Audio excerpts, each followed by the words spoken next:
Terima kasih pemirsa Anda kembali menyaksikan Kominfo Newsroom. Pemirsa, pelaksanaan rapat koordinasi Rotu Selat Makassar Summit yang dilaksanakan pada 4 Maret 2024 mendatang terus dimatangkan oleh pemerintah Provinsi Sulawesi Tengah. Sebagaimana diketahui pemirsa, Summit Selat Makassar ini bertujuan untuk membuat gerakan ekonomi politik Indonesia yang secara khusus membentengi kawasan Selat Makassar serta membangun sains teknologi dan maritim. Dan Provinsi Sulawesi Tengah ini menjadi kawasan potensial sejumlah sektor yang dapat dilakukan kegiatan kerjasama. Nah pemirsa, untuk mengetahui informasi lebih dalam, malam hari ini kita sudah terhubung bersama dengan juru bicara Gubernur Sulawesi Tengah, Bapak Andono Widisono. Selamat malam Pak Andono. Selamat malam Mona, Pak Andono, gimana? salam sehat ya Pak. Alhamdulillah sehat. Baik, Pak Andono, ini terkait dengan pelaksanaan Rotu Selat Makassar Summit ini. Sebenarnya apa dasar yang membuat pemerintah Provinsi Sulawesi Tengah ini melaksanakan Rotu Selat Makassar Summit ini sebelum diadakannya penyelenggaraan Selat Makassar Summit, Pak Andono? Ya,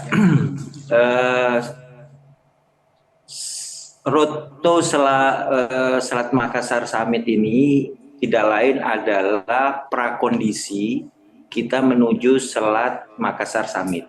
Sebagaimana amanat dari Perpres nomor 83 2020, di mana di sana adalah rencana zona kawasan antar wilayah Selat Makassar. Itu Pak. Kenapa? Bapak Gubernur Sulawesi Tengah, Bapak Rusdi Mastura, adalah salah satu gubernur yang dalam Perpres 83 itu masuk dalam wilayah Selat Makassar atau zona antar kawasan Selat Makassar sebagaimana Perpres itu.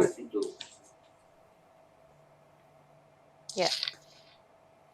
Baik ya, Pak Andono, lalu ada pemilihan lokasi yang dilaksanakan di Kota Palu. Nah, ini apa pertimbangan dari pemerintah Provinsi Sulawesi Tengah untuk melaksanakan event tersebut di Kota Palu, Pak Andono? Sebenarnya sih ini adalah inisiasi dari Bapak Gubernur. Dari 5 provinsi itu salah satunya kan Sulawesi Tengah.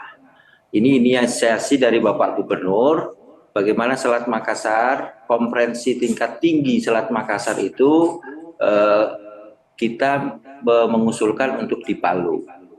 Mbak Mona, sebelumnya Bapak Gubernur bersama staf ahli memerintahkan kami juga tenaga ahli untuk sebelumnya menjajaki di beberapa provinsi.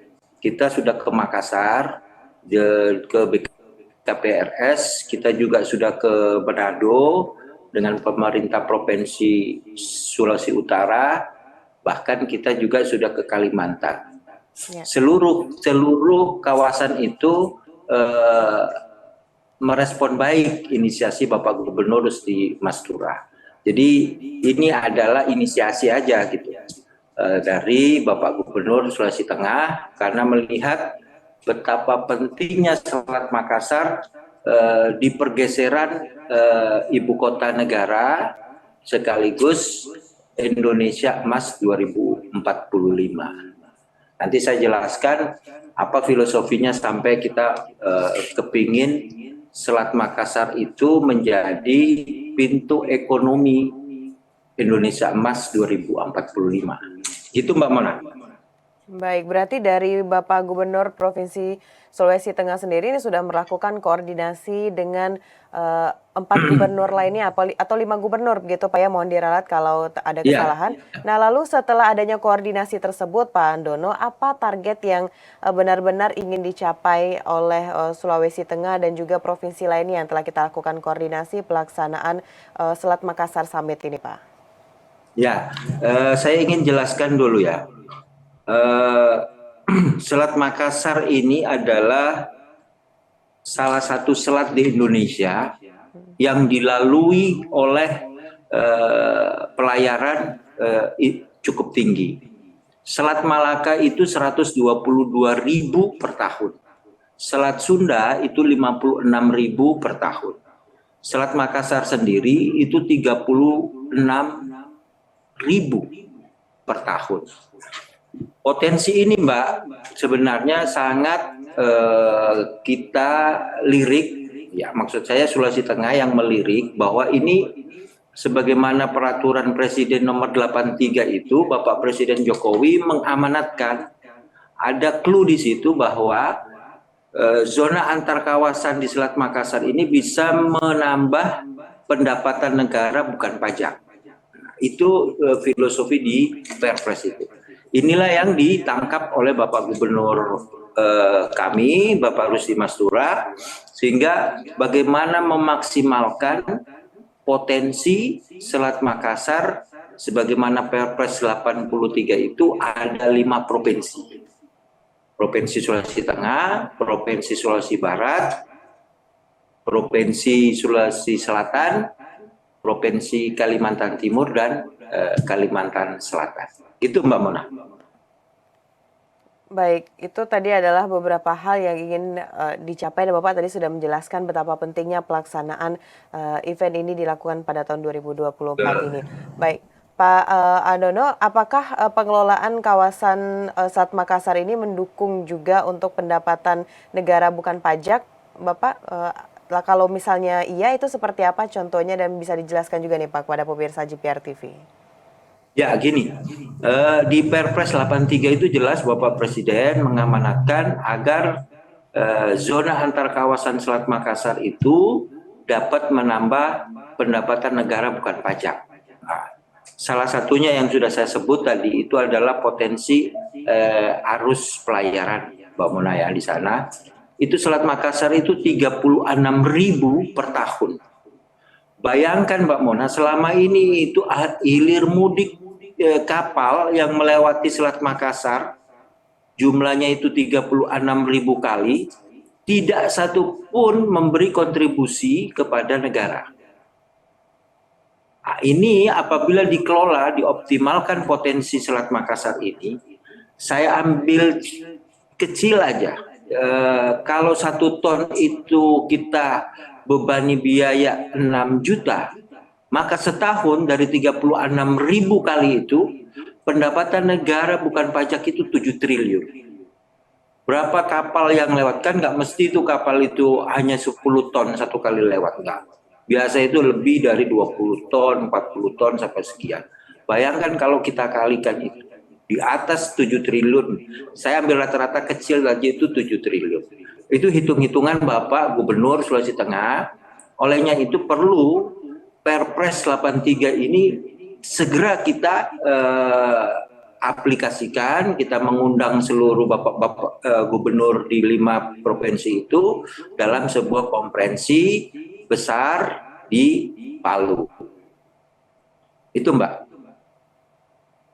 Baik, berarti sudah ada hal yang direncanakan antara Provinsi Sulawesi Tengah dengan provinsi lainnya untuk meningkatkan pendapatan keuangan begitu Pak ya. Lalu kita sekarang mengetahui Pak Andono bahwa daerah-daerah provinsi yang ada di sekeliling IKN Nusantara itu semuanya berusaha untuk bisa memberikan dukungan terhadap pembangunan di IKN. Nah tadi Bapak juga telah menyampaikan dari Bapak Gubernur telah melakukan koordinasi juga dengan beberapa provinsi termasuk Kalimantan Timur begitu Pak ya. Nah dengan adanya Selat Makassar Summit ini seperti apa peran konkretnya untuk mendukung pembangunan di IKN Pak Andono? Ya, menarik Mbak Mona. Selat Makassar Summit itu kita bedah menjadi 2 tujuan. Pertama untuk tujuan negara itu adalah kita mendukung Indonesia Emas. Menjadikan Selat Makassar menjadi salah satu pintu ekonomi maritim Indonesia Emas 2045. Potensinya apa? Yang sudah saya jelaskan itu salah satunya 36.000 alur pelayaran itu melintasi Selat Makassar. Yang kedua, dengan adanya ibu kota negara pindah dari Jakarta ke Kalimantan, itu geopolitik nasional Indonesia itu berubah. Olehnya itu, Selat Makassar harus menyiapkan diri dengan geopolitik yang berubah itu. Indonesia maju di sektor kekuatan maritim di Selat Makassar. Makanya rencana kami, Mbak Mona, Selat Makassar Summit ini akan dihadiri oleh Bapak Menteri Pertahanan Prabowo Subianto, karena itu berkaitan dengan geopolitik baru di Selat Makassar, karena ada IKN. Yang kedua nanti mungkin ditutup oleh Bapak Presiden Republik Indonesia, Bapak Jokowi. Tujuan yang kedua, Mbak, apakah Selat Makassar Summit ini hanya untuk menguntungkan negara? Tidak. Ada tujuan ke-5 provinsi itu. Pertama, ke IKN, Mbak. Selat Makassar itu kita jadikan jalur transportasi pangan, logistik, energi terbarukan, dan pariwisata. Yang kedua, Selat Makassar Summit ini juga ingin meningkatkan fiskal provinsi di 5 provinsi itu dan kabupaten kota di kawasan sekitar kawasan Makassar, kawasan Selat Makassar. Jadi itu, Mbak, kita mendukung IKN, bagaimana transportasi logistik, transportasi pangan itu lancar melalui Selat Makassar. Tapi tujuan nasionalnya itu ada 2. Kita menyiapkan Selat Makassar itu menjadi pintu ekonomi maritim Indonesia Maju 2045. Saya kira itu, Mbak Mona. Baik, banyak sekali potensi yang Pak Andono sampaikan terkait dengan Selat Makassar Summit ini, Pak Andono. Lalu sebanyak itu potensi yang dimiliki oleh zona kawasan Selat Makassar, tentu kita sebagai pemerintah juga harus memiliki prioritas, gitu Pak ya, prioritas agar bisa memaksimalkan potensi itu. Sejauh ini Pak Andono terkait dengan potensi yang menjadi prioritas, apa saja ini Pak? Wah, luar biasa ini pertanyaan. Nanti di Road to Summit ini, Mbak, di Selat Makassar Summit ini yang dilaksanakan tanggal 4 Maret itu, kita melakukan diskusi fokus itu 4 divisi, Mbak. Salah satunya itu soal potensi Selat Makassar, terus kita juga mendiskusikan soal kelembagaan apa yang tepat untuk mengurus Selat Makassar. Kita juga nanti mendiskusikan apa saja kerjasama investasi di Selat Makassar. Begitu juga yang terpenting, apa infrastruktur yang prioritas disiapkan 5 provinsi ini untuk mendukung Selat Makassar. Jadi ada 4 divisi nanti, Mbak, di Road to Selat Makassar Summit ini. Saya kira itu, Mbak Mona. Baik, tentunya kita berharap pelaksanaan dari Road to Selat Makassar Summit ini bisa memberikan manfaat yang signifikan untuk masyarakat di Sulawesi Tengah dan juga masyarakat yang ada di sekitar Selat Makassar tentunya, Pak, dan Indonesia pastinya. Baik, Bapak, kalau tadi sudah mengatakan mengenai peran atau hal yang akan dilakukan nantinya pada saat pelaksanaan hari H-nya. Lalu kalau untuk masyarakat, Pak Andono, apa peran serta masyarakat untuk bisa menyukseskan kegiatan ini? Mungkin bisa singkat saja, Pak Andono. Ya, kita berharap masyarakat di sekitar kawasan Selat Makassar, khususnya masyarakat nelayan pesisir, itu bisa berkontribusi nanti bersama-sama, karena nanti ada beberapa potensi di situ, Mbak, yang memang menjadi prioritas kami. Salah satunya itu desa wisata di pesisir kawasan Selat Makassar. Karena banyak desa-desa di sana itu terus terang sampai hari ini itu masih menjadi desa miskin gitu. Sehingga ini tantangan kami, Mbak. Baik, kita juga berharap tadi sudah disampaikan oleh Bapak bagaimana hal yang dilakukan oleh pemerintah, tidak main-main juga dari pemerintah Provinsi Sulawesi Tengah dalam hal ini diketuai oleh Bapak Gubernur sendiri sudah melakukan koordinasi terlebih dahulu dengan 5 provinsi lainnya di sekitar Selat Makassar untuk bisa menyukseskan kegiatan ini. Pak Andono Widisono selaku juru bicara Gubernur Sulawesi Tengah, terima kasih banyak Bapak telah menginformasikan kepada pemirsa JPR TV terkait dengan Road to Selat Makassar Summit. Terima kasih Pak Andono, selamat melanjutkan aktivitas. Selamat malam Bapak. Terima kasih Mona. Ya. Baik pemirsa, itulah dialog kita dalam Kominfo Newsroom. Usai jeda pariwara, kami akan kembali dengan informasi lainnya. Tetaplah bersama Kominfo Newsroom.